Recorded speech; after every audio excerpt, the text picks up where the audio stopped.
అపార్థం కాదు. ఏదో అపోహలు ఎవరో చెప్పింది మళ్ళీ టైమింగ్స్ కుదరపటాలు ఇవి ఉంటాయి కదా! అలా మిస్ అయినందుకు తను మళ్ళీ నా మైండ్‌లో ఉంది. ఎప్పుడో సందర్భం వస్తది.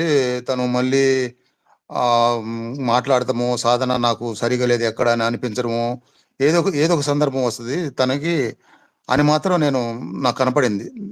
నా విషయం నాకు మైండ్‌లో కనపడింది. నేను నమ్మాను. అట్లానే జాలిపడ్డాను తన గురించి. అది అది అంత తొందరలో ఈరోజే అలా జరిగిపోయింది.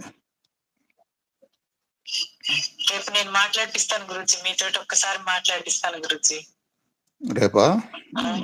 కొంచెం రిలాక్స్ అయిపోతుంది గురూజీ. ఈ రోజు అంటే తను కొంచెం స్ట్రైన్ అయ్యింది, భయపడింది, భయంతో పాటు తలలో నొప్పి కూడా వచ్చేసిందంట. అవునవును. తనకి సాధన అంటే ఇష్టమో, బాగా చేస్తారు. కానీ నాకు కనిపిస్తా ఉంటది. ఏదో ఉంది. ఏదో తను బయటపడాల్సిన లోపం ఉంది అనేది తన ఫేస్‌లో కనిపిస్తా ఉంటది.